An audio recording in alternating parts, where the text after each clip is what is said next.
Сайн байцгаана уу хүнд үзэгчдээ. Өнөөдөр орой манай дефакто нэвтрүүлгийн зочноор Саймон Викэм Смит гэдэг хүн орж байна. Энэ хүн бол Сиэтлийн их сургуулийн профессор, доктор, Монголын уран зохиолын орчуулагч, Монгол улсын соёлын тэргүүний ажилтан, Монголын уран зохиолыг гадаадад суралцаж байгаа хүмүүсийн тэргүүн игнэнд явж байгаа сэхэтэн хүн юм аа.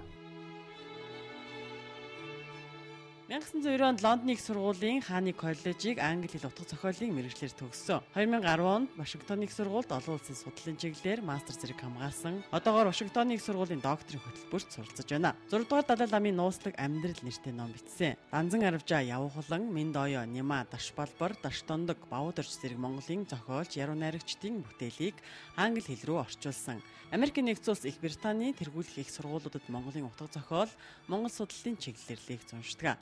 Франц, Герман, Монгол, Испани төвд хэлтэй 2008 онд Монгол улсын соёлын тэргүүний ажилтан цол хүртсэн.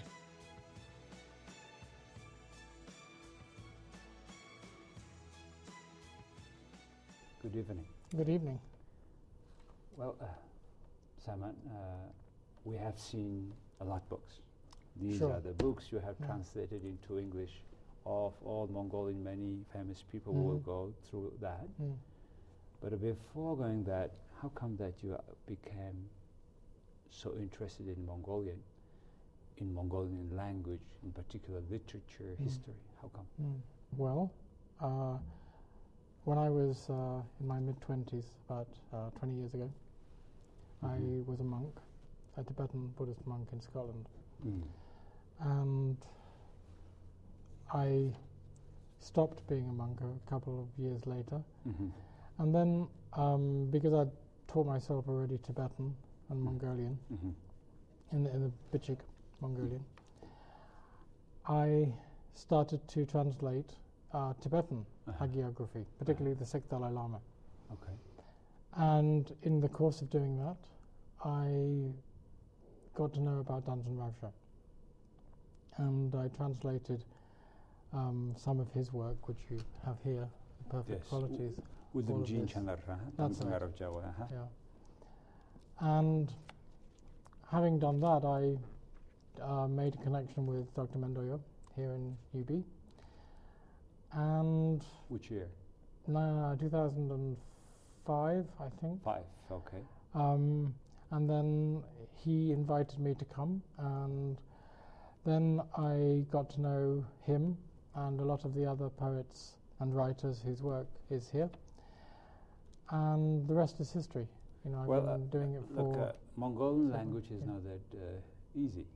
And how come that you not only that much understanding, but going into such a details of such a, even for contemporary Mongolians to completely comprehend Danzan Aravjah is not that easy. But you did, and you wrote in English. How come? It's a really good question. I don't know. I think... I think for me, there's a process of translation, which is you learn the language, and that's obvious. But I speak French too, and I would not be interested, nor would I be able, I don't think, to actually make real poetic sense of French, in French poetry or French literature. I think there is something. Takhil Altengel said to me that in his opinion, I was Danzan Avjikin Sakyoste, right? And I think this Sakyos, this genius, like spirit genius, right? Okay. Is somehow my connection with Mongolian literature and Mongolian Buddhism, in particular, more than Tibetan Buddhism now.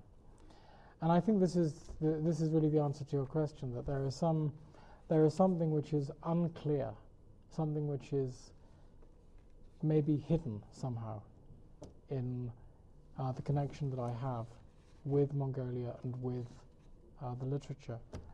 Because somehow I can make sense of things that people here feel they cannot make sense of, and I don't know why. Do you believe in Buddhism? If it works for me, yes. Okay. Yeah. The practice works for me. Okay. But I mean, I don't know about reincarnation, or I don't know about these things which are non-corporeal. That's difficult. It's not so much about belief as about knowledge. And sometimes I do and sometimes I don't. It depends on what is happening in my life. You speak several languages of Europe: French, German, English, of course, and then even Tibetan. I read Tibetan. I don't speak Tibetan. And I mean, you have Spanish ability. Also, you also familiar with Finnish, Hungarian, Russian, Old Latin, Gothic, High German, Old Turkic. So altogether, this language is sort of, first of all, is a language your hobby, or is a literature your hobby? How you define that? I would say that I've always had some ability with communication. I think I communicate well, and I think I make people relaxed through communication. This is one of the gifts that I've been given. And I think part of communication is to be able to translate an idea from one mind to another, right? And this is what I'm doing with my work. But the real answer to your question, I think I understand how language works. I understand how people mean themselves. I mean, take 5 different Mongolians, take the Mongolians in this room, and they will all have their own idiolect, their own special way of using Mongolian, right? And I think because they map so closely, everybody can understand each other who speaks the same language.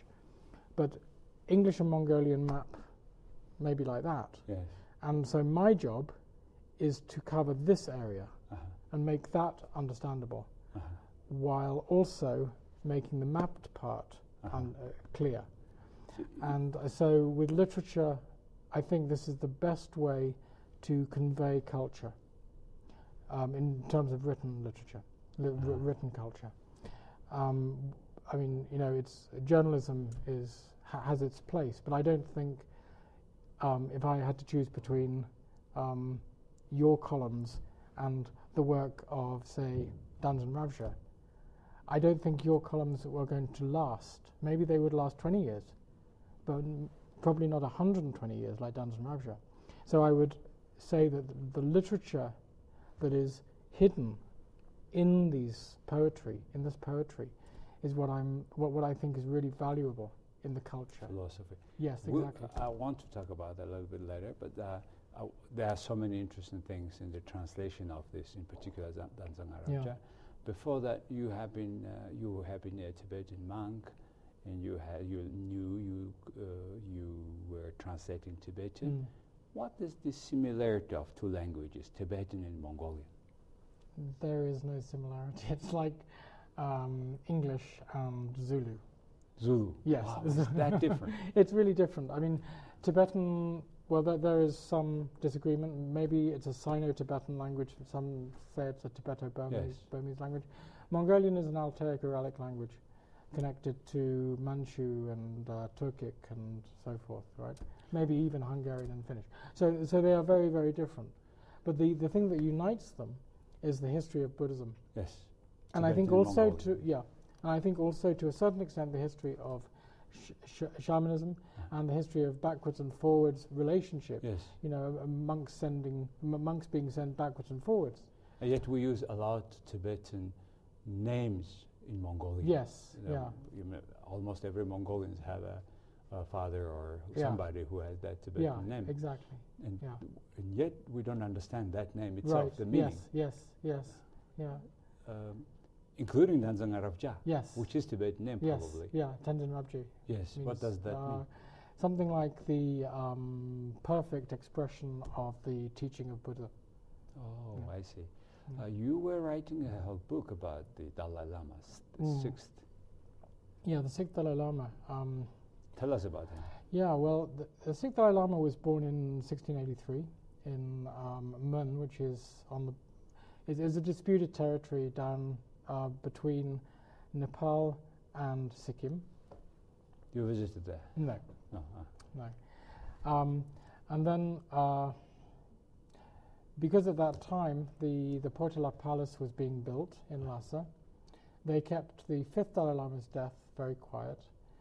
And eventually, however, the sixth Dalai Lama was officially recognized and brought to Lhasa. But he was brought at the age of about 14, and so was, in Tibetan terms, already fairly advanced as a meditator, but also as a human being. He was an adult, effectively. Yes. And so, rather than being manipulated from a very early age to be the Yes. Dalai Lama, he was a young man with his own ideas, and he was a poet, probably a poet. It was the only case of That's a right. reincarnation of that relatively older age. That's right, yeah. Well, I mean, there are others, but only of the Dalai Lamas, yes. Okay. And anyway, so what happened was that there was a lot of internecine political and military problems in Lhasa with the Chinese and with the Manchu at that time. And so eventually he was effectively deposed and sent off to an interview with Kangxi, the Emperor of China.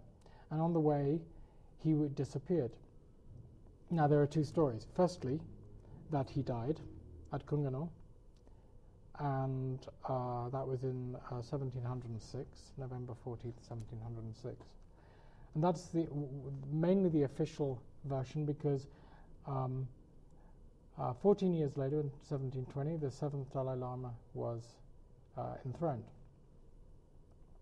But there is another version, his secret biography, in Tibetan, the Sangnam, which says that instead of dying, he escaped from the party that was taking him to Beijing. He escaped and wandered for 12 years in a kind of and the narrative here is kind of like a dream, and it has encounters with yetis and zombies and visions of Buddhas, and it's an extraordinary story. And then he winds up in Alsha in Inner Mongolia and opens a monastery and rebuilds a monastery there, and eventually dies in 1746. So we have a Dalai Lama here who effectively is unrecorded, apart from texts about his birth and his recognition.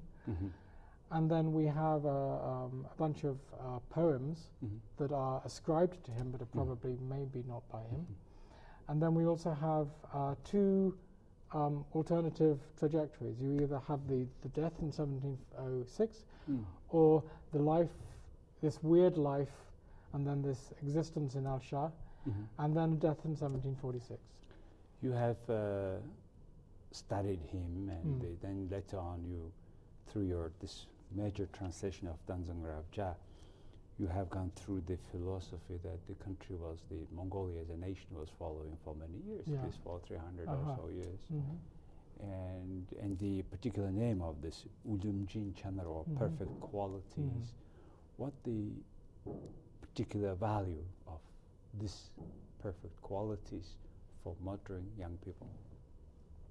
Well, I think Danzang Ravja is an extraordinary and a really fantastic example of how Mongol nationalism and self-pride and self-worth can be channeled not in a negative sense, but in a very positive sense. Creative sense. Yes, in a very creative sense. And I think, although this is 150 years ago, I think what Danzang Ravja can possibly show to people nowadays in Mongolia is that the Mongol way of doing things, its unique qualities, its unique culture, and its unique place in Asia is such that it has to not only develop like the Manchu was trying to develop, and subsequently the Soviets tried to develop Mongolia, but it also has to retain very much its innate qualities that make it this nomadic culture surrounded by sedentary culture of China, of Han China at least, and Russia. You know, and I think even today, his work can also show how this unity of wisdom, understanding of the world, and what's called skillful means can allow people to work in an intelligent way towards what they really want, but while understanding that other people are also doing the same. So if you and I want something the same, then what's going to be better, for me to fight you or for me to work with you so that we can both benefit? You know, I mean, it's a very old principle, but it's one that I think needs repeating again and again and again. And I think Danton Ravsha is an extremely good model because he was able to do that somehow. This philosophy, it's like in Franklin in the US, right? Benjamin, and the sort of values in human relations, human skills to transfer to younger generations. How does the Western world is receiving this book after translation? Well, if we got better distribution, I would be able to tell you. Yes. But unfortunately, we don't have very good distribution because, you know, books are very expensive to send out in Mongolia. Okay. And you really need to be able maybe to put it on Amazon or to put it in bookstores in the United States or in England or in Australia. And that would be a really great thing to do. But with print runs of what we do, maybe 300 or 400, it's very difficult. But I think what's possible now with e-books is to get this, to get all of these books done on e-publishing. And so that would be a much easier way of establishing Mongolian literature, and maybe Danton Ravsha in particular, within the world literature, the sphere of world literature, and the sphere of world literature studies too. So for understanding Mongolia, for Western world, the readers, this sort of books will play an important role. Yeah. Along with the other books you have translated even our late poet Dashpal Bird, The Battle for Our Land Has Begun. What was your impression about when you were translating this book? Oh, he's a very complex character. Complex? A very complex character. What do you mean? Well, you know, before he entered Parliament, he was, you know, just a poet. You could say that. And if you read his poems, I mean, you can see a direct link back to some of the things that were written by Danton Ravsha, you know, through Yao Hulan, his teacher Yao Hulan, and Natsak Dorj and Yadam Surin and that way. But then when he became interested in politics, you know, he could have gone down the route of Choinam and become so outspoken and so difficult that it would have been impossible to work with him. But he chose, but he chose a very interesting path. He chose to have his own very clear opinions, but to mediate somehow, to negotiate, and I thought that was very interesting. And you know, there was a real sense of really trying very hard to talk to the people he disagreed with, and to make it clear what he wanted and what the people that backed him wanted, but to also say, you know, these are the problems that we have in Mongolia. We should all work together rather than me telling you what's the problem and what you're doing about it. This cooperative. But to work together, exactly. As a team approach. And that, I mean, his position as the single member of the Khural for his party. He was extraordinary and expressive parliament member. That's right. I used to know him from his student time in Moscow. Oh, really? Yeah, yeah. And he was in that way even, really, well, 30 years ago when we were students in Moscow. And again, back to Big Dzing Yaochlan, which you have also translated. What is general take about this famous Well, poet you know, from Mongolia? yeah. What's interesting about Yaucholan is that his father was a hunter, right, and obviously had been born before the revolution, 1921, and he was born in 1929.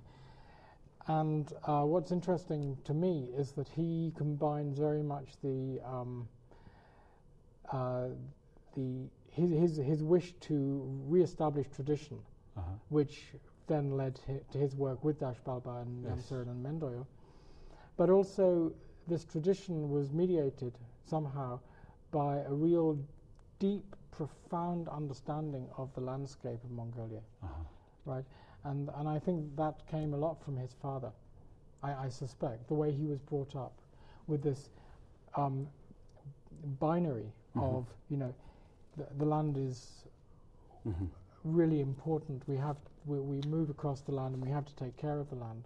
But also this respect for animals and for wildlife, which not only encompassed looking after it, but also the necessity of hunting, right, or the perceived necessity of hunting. So there was a very great sensitivity to his landscape and his people, and the unity of those two differing aspects. Right? You have been translating also several of our modern Dashton Dog, Danzangi Nima, Irdin Socht, Sky of Mind. That's another Buddhist book. Okay, entirety of Zolbayar. Yeah. So you see, from Danzang Ravja about 100, many years ago, centuries, then you see Yaucholan of mid the last century. Then you have Dash Balbar and these young poets. How much this literature, poem, do play a role in shaping our modern mind of young generations today compared with a poem that play a role, say, in shaping of your mind being an American young man? Yeah, well, that's a very interesting question. I think what's interesting to me in Mongolia is that people are still very much interested in poetry, and the poetry is the default literature, whereas in the West the story or novel is the default. And I understand that one of the television channels has run, maybe in the last year, a reality show for poetry, right? And you know, this is very, very amazing for us because we have people singing, you know, like America's Got Talent or whatever, and you've got a poetry talent show, like To Be or Not to Be, also the acting show, right? This is really amazing. We have a crystal. That's right. That yeah, cup, exactly. And I think what's very really popular. Yeah, and I think that's really exciting. And I think that the difference really is that in the West we don't have a really close connection with poetry any longer, whereas you do. And I wonder why that might be. And what I think might be part of it is that we have a very sedentary culture, so orality is lost. Right? We don't have to remember things. We don't because we've got, you know, we've got iPads or we've got. You can take notes. Whereas the nomadic way is such that if you have a bunch of books or even an iPad, it's extra material to carry around, right? So it all has to be in the head. And so in order to remember things, you need to make it memorable, mnemonically memorable. Mnemonically memorable is strange, but so the idea of remembering by poetic language, which presumably was the original form of poetry. You know, we had to remember epic and history. So we made it into beautiful poetry that we can remember with a schema, like the Sultolgoy schema, right? So, but this has been lost in the West because we've had centuries of books. And now we have the internet, and we now have fantastic inventions like computers. But here, the computer is maybe not new, but you still have a very strong oral culture, and you have a very strong nomadic sense, even for people who have lived all their lives in the city. You still have a very strong nomadic sense. You still have a very strong poetic sense. Even the way the language is formed with these two verbs working together, right? This is a very interesting poetic way of doing it. Do you think this sort of interesting combination of words, a way of nomads thinking, expressed in the modern, what we are saying today, would be an interest for Western readers? Oh yeah, definitely. I think outside the range of Mongol studies or Asian studies on an academic level, I think the people, well, first of all, I think people in the West are inherently fascinated by Mongolia for some reason. Maybe it's because it's empty, or maybe it's because it's vast and empty, or almost a legend. Yeah, exactly. Yeah, it's like Mars or Jupiter, right? Yes. And I think this literature is somehow able to speak about Mongolia and about the nomadic heart of Asia. And I think even for people who are not interested in literature, even for people who have to work on politics or in economics or in biodiversity, in order to properly understand that, they need, or in my opinion they need, and I think it will be shown in due course that it is necessary, they need an underpinning of culture. And this culture is, in Mongolian terms, really expressed through literature. Do you think that this culture written in our poem, this our written world, that inspires Mongolians, are the key and important issue to continue and have our identity in the future when we have so much being globalized and so much the other international culture comes to the country, and we have a young generation which is, more prevailing to close to the Western culture. Yeah, well, I think this is a decision that I can't make. This is a decision that individual Mongolians will have to make. You and the generation behind us, and even the elders too. And this is also something that the government is going to have to make very clear decisions about on a not a party political level. I mean, right now the parties are arguing about who's going to do what. And if you get beyond that, and there is a decision by Mongolia through its leaders to what extent you're going to work with the West, and to what extent you're going to become a kind of an extra to the West, Speaking about that, how do you find Mongolian studies in the Western world compared with other studies, China studies, Korea studies? How do you find it today's level, and what can we do to make it better? Yeah, well, I think this is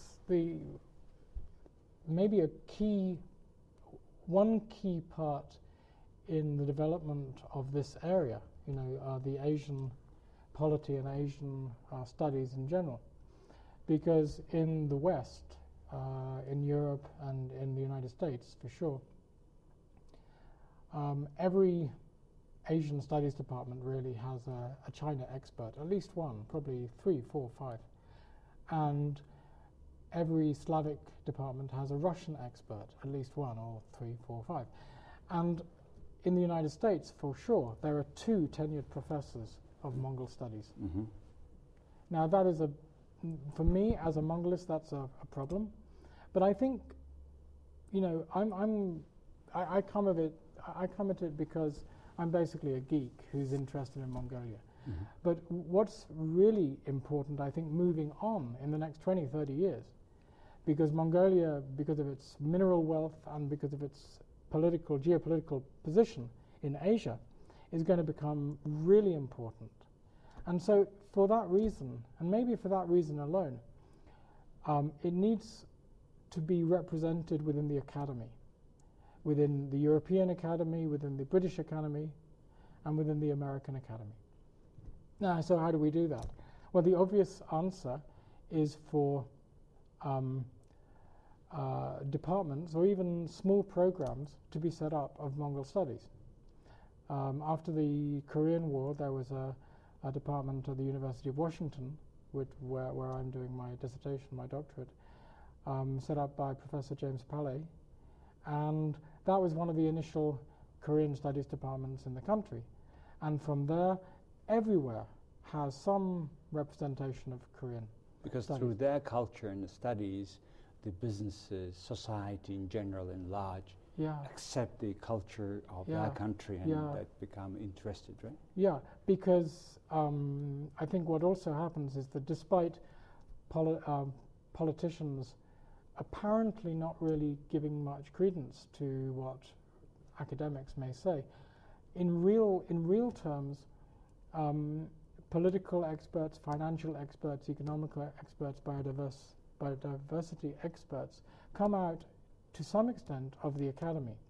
And so if you have someone who's trained as an economist like yourself, right, and they come along and say, well, rather than saying, well, I'm interested in Mongolia and I'm an economist, no, they say, I'm an economist. Where is the really interesting place now?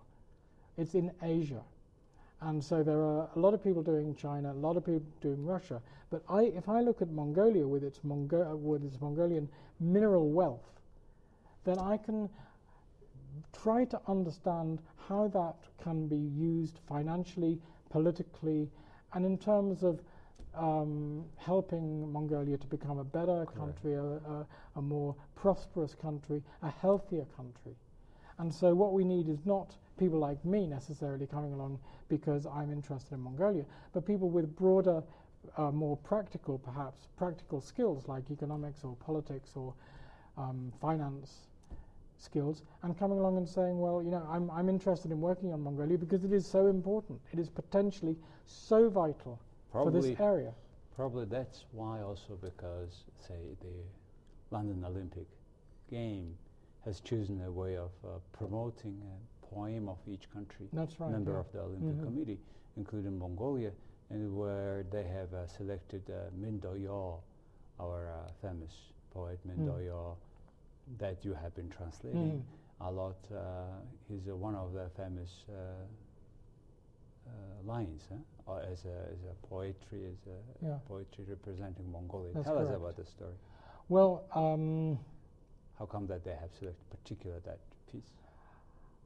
You know, I was not involved with this selection at all, and I was informed by Mendoya that they had selected this particular poem because apparently they had looked through a lot of the translations that I had made and discovered this particular poem that seemed to speak to their interests and what they wanted to convey through this. Oh, that's from your translation. That's correct. Yeah. And this in Mongolian sounds and very, you know, like big poets and the philosophers.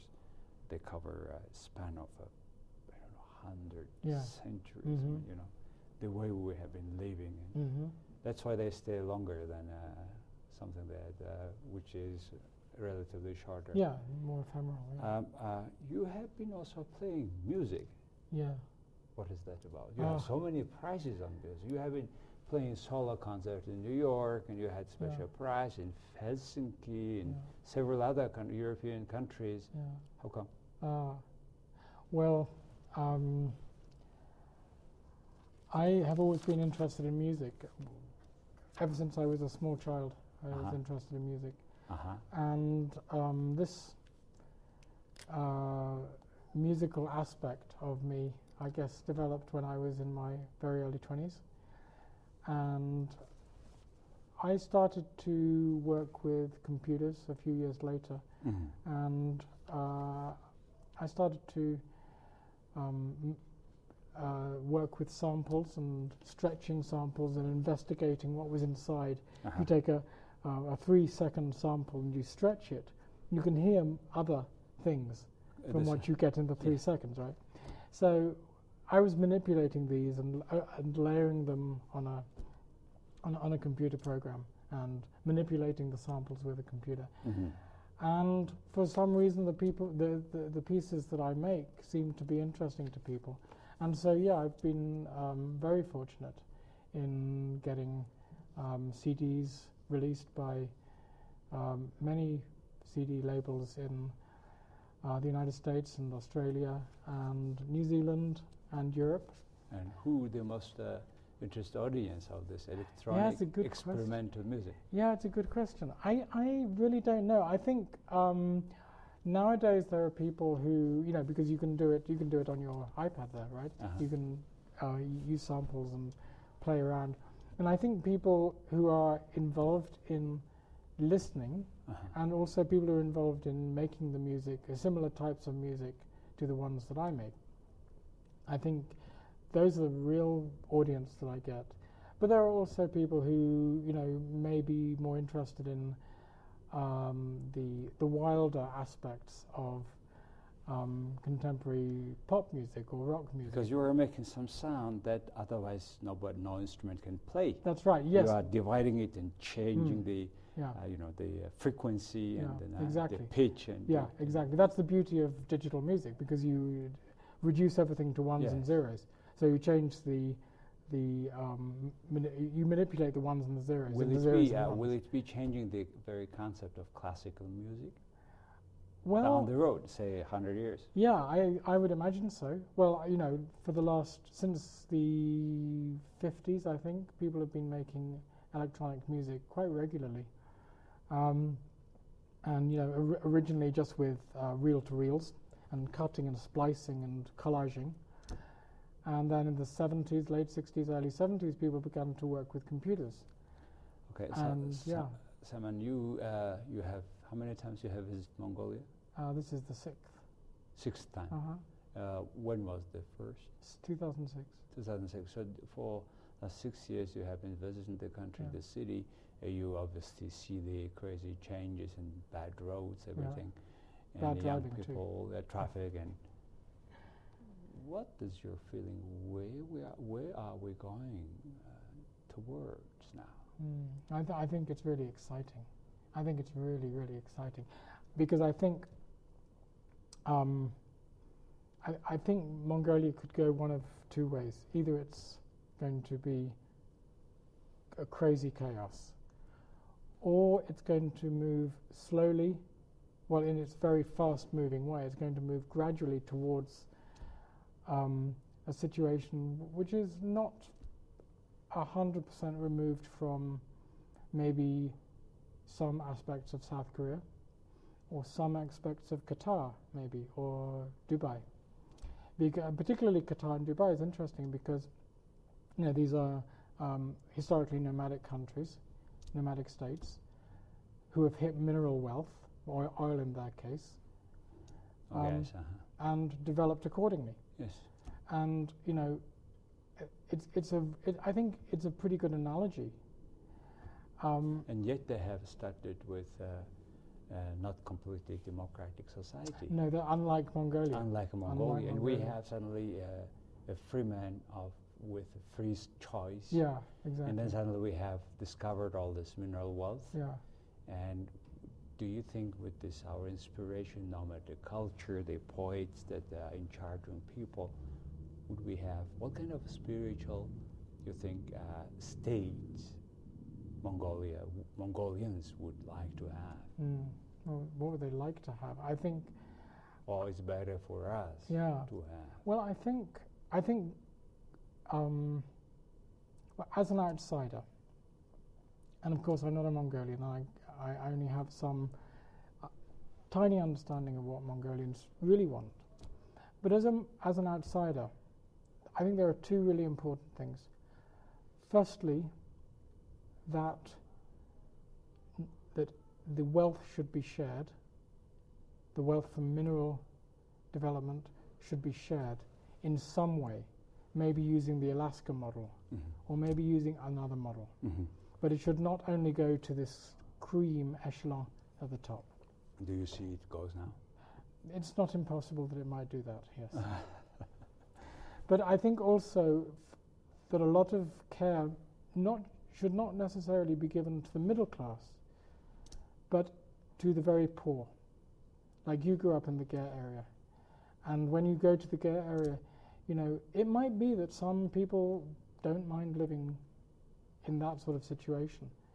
But for those who don't want to live like that, people like yourself who tried to get out and succeeded, they really must have the chance, because if the whole country does not benefit, then at some stage people are going to say, well, you know, the guys at the top are getting all the money, and you know, Mongolia is not going in the way that it should be. Can we find that inspiration in Tanzang Rabja, in Mongolian? I think we can maybe find it in Dashbalba. All right.